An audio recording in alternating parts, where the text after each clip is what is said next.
Because the deep state understands very much what African unity means, it will do everything to make sure African unity never happens, unless we cut them in on a deal. So in fact, the easiest way to have African unity is to involve the deep state. However, this will be a bad risk because these are exploitative people that have always wanted Africa to be their exploiting ground. And so we'll never have the Africa we dream of. So I call on to the Africans to open their eyes and trace out, sieve out this deep state. And once we isolate them and know their agenda and activities, it's easier to protect ourselves from their structures and their actions against us.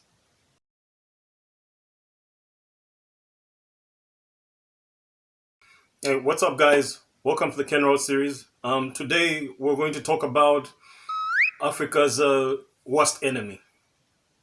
The coronavirus, I told you, would be a gift to Africa eventually, because the coronavirus is helping us expose the African underground boss, and this is Africa's worst enemy. Now, many Africans understand the impact of and would genuinely want a united Africa.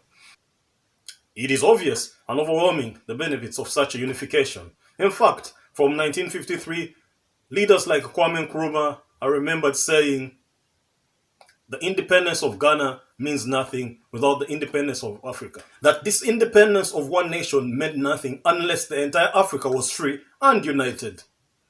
In fact, he followed this up in 1963 during the formation of the African Union, which was supposed to be actually the unification of Africa, but later turned into organizations. This is when we first see the traces of underboss working against Africa.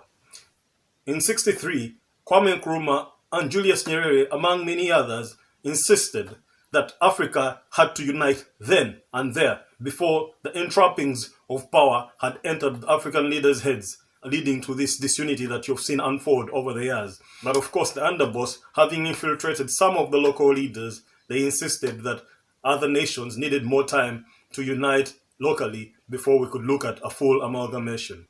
Africa begins seeing the other side of the deep state, or the mafia, or the underboss, or the underground boss from this OAU meeting that later became the African Union meeting. The biggest enemy of Africa is the underboss, or the underground boss, or the deep state, or the mafia.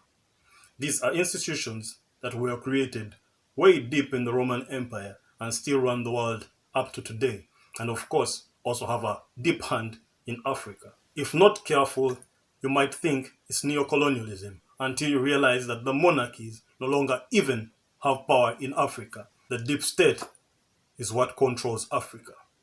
This African enemy from now on I'll refer to as the underboss. The underground kingdom, or the crown, or the hierarchy of this underboss is as old as modern civilization, comprising of generations of a few powerful families that have their footprints embedded in deep metaphorical philosophy like the Bible, and their shadows can be seen in the church, in the old monarch, and in the state, both European and African state, and there's clear difference between these. The underboss was responsible for the French Revolution that emerged to topple the monarchs that had evolved from the collapse of the Roman Empire. The Knights Templar that rose up against the church had influence from the underboss. Protestantism in Europe had influence of the underboss. The American independence, again against the British monarch and the Spanish monarch, had influence of the underboss. The European States Foundation, that's the formation of the first European non-monarchical governments, had a play of the underboss.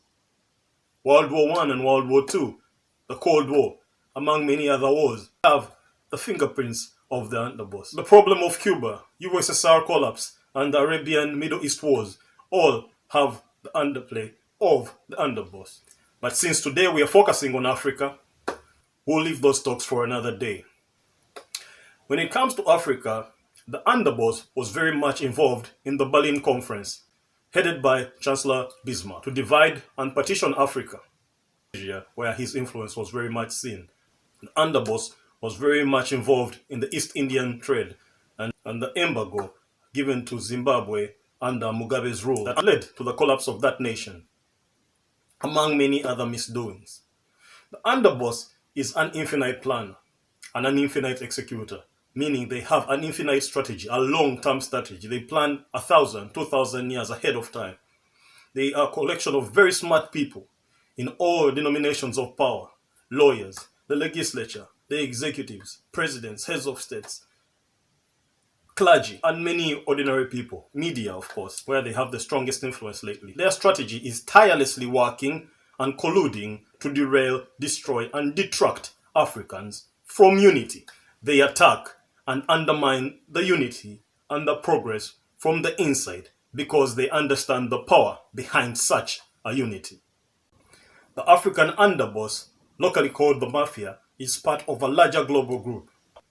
When you follow deep inside the money trail, they destroy governance and business structures and any form of organization in Africa. The underboss sponsors legislators to slow the process of unification. If you study the Afro-colonial constitution, it's against the people. It's against the unification of Africa. The underboss made sure that every single term in the old constitution works against the unification of Africa. That's why people power populist movements have grown all over the world, where people had started realizing the power that had been stolen from them. Of course, the underboss exploited this by sponsoring into SWJs and many other radical left activities to counter this public roar for change. For the underboss to carry out their activities, they need a lot of money. Let's see some of the ways the underboss makes their money in Africa and all over the world.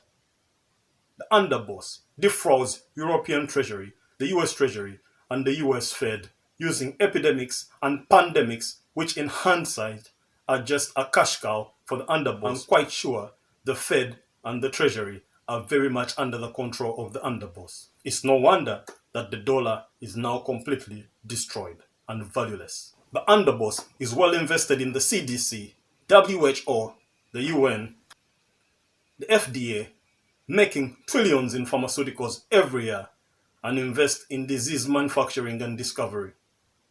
This is actually the biggest business of the underboss, pharmaceuticals. After creating these diseases, they conveniently are the biggest investors in therapeutical development or therapeutics development. That's the development of drugs and medicine. Have you ever wondered who pays for the vaccinations, the free vaccinations in Africa? You got it. Billions and billions of money coming in form of aid and in form of charity foundations. And these organizations are very much owned by the underboss, and they use these to profit in billions from these mandatory vaccines in Africa. His immunization programs only serve one goal: to benefit the underboss financially and not really catering for the Africans. That's why, indeed, there is no local African research on these vaccines and no checks and balances. In fact, most of these vaccine providers are indemnified from any consequences from any malpractices that might arise out of these vaccinations. The underboss in Europe lobbies for this aid to Africa, and once money is sent to Africa, it's siphoned through these charity organizations, and the aid goes using government officials and the heads of these charity organizations. And all the money sent from all over the diaspora by friends of Africa, including well-wishing European politicians and policy for Africa, is embezzled and used to sponsor underboss activities in Africa and all over the world. In fact, the biggest business of the underboss is vaccinations, epidemics, and pandemics, where they discover pandemics, lobby the whole world to sponsor their treatment, create vaccines, and use aid and foundations to siphon money.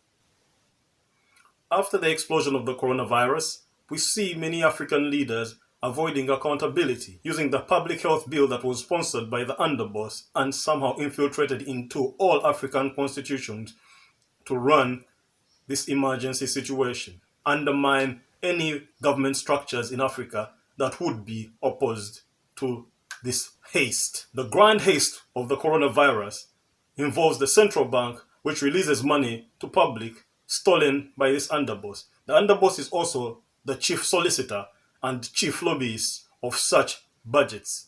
They were responsible for creating the atmosphere to lure African governments to release money for COVID relief.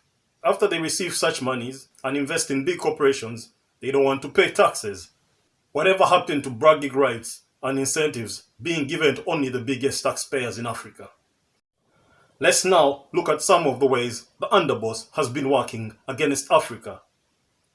The underboss is ordered an independence and was very much involved in independence and collusion to snatch colonies from monarchical control. Because the monarchy was the underboss's first enemy, I must remind you. The underboss sponsored most of the forefathers to go to Europe to study and education, hoping that they would use them as pawns to snatch the control of Africa. But when the forefathers reached Africa, they changed their minds. Infested with Pan-Africanism and the true love for the motherland, they started with an agenda to unify Africa. This was against the underboss's original plan. And ultimately, after all the underboss plans had been unfoiled, led to a couple of assassinations in Africa and coups d'etats for those that were unlucky. In fact, many African forefathers were either killed in these coups d'etats or exiled for going against the underboss' initial infinite strategy to indefinitely exploit Africa. The underboss undermines the Afro currency, a value-based currency or value-based money, because it's harder to squander and changes the game completely.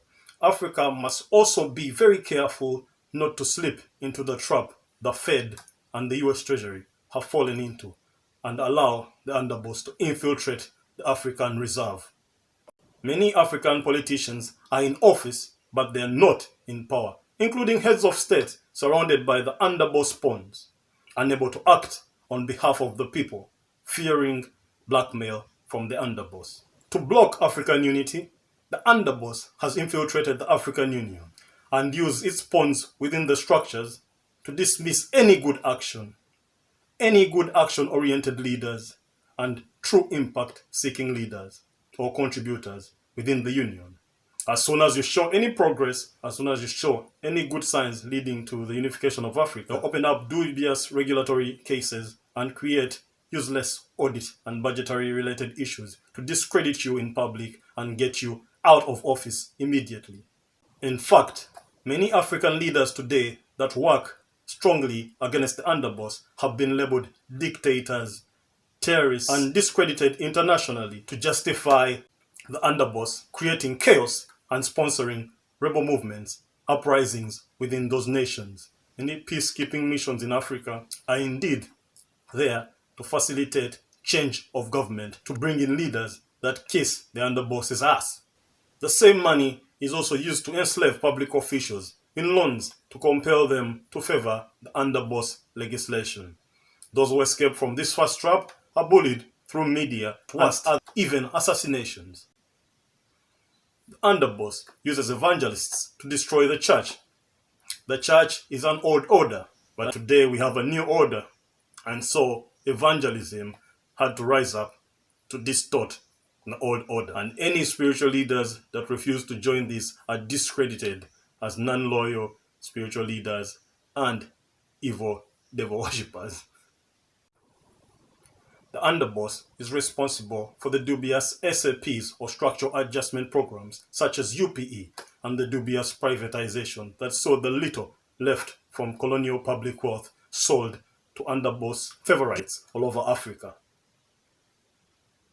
The UPE program and USE program have destroyed the African education with a death blow to quality education in Africa. In fact, these multiple programs have stripped Africa of culture, good education, responsibility, free speech, liberty, and financial capability. This is the sole reason why African unity has so far failed. The underboss blocks Africa from switching to a new syllabus that will focus on African problems and help build Africa once again. They do this by escalating urgency of non-issues every time the parliaments of Africa have to sit down to make a vote about such an impactful agenda. The underboss also steals money from the African public through offering tasks to public officials and sending this money to them to perform these tasks with 60% commissions of the monies. The underboss uses media which they control heavily, including social media, to exaggerate public strife and create urgency to release monies, luring Africans into loans and enslavement. The underboss also gets money through technology, investments in very much big techs, hence the war with 5G between China and America. It sponsors Silicon Valley and owns a large stake in influencer social media channels and other media channels. This is why They are pushing for AI and 5G to enable them achieve universal mind control and have a strong influence on human lives. Henceforth, the underboss money buys people's land after they are forced into urbanization. Money sponsors elections of the underboss's candidates into power positions in key public structures. The same money stolen by the underboss sponsors chaos, rebels and terrorists all over Africa to check rogue and free leaders and psychologically trigger public hate for good leaders. In fact, many hated leaders in Africa do the most good for the people. Look in case of Gaddafi, Mugabe, and Magufuli of Tanzania. As Africa, we need attitude to do something difficult and painful. The African value of sacrifice is what we need to have a united Africa. And without sacrifice, whatever we're doing is a waste of time. We need to change our mindset and own our inner voice. True love will outshine fear. And unlike the underboss trying to influence us into bad decisions, true passion and inclination control reaction, not influence. For a happier Africa, thank you for joining me. If you haven't subscribed to the Kenrald Experience, please subscribe today and hit us with a like button and the notification button to ensure you're updated on our new posts. For any questions to engage in the conversation, please ask us a question in the comment line. We will respond. Thank you, guys.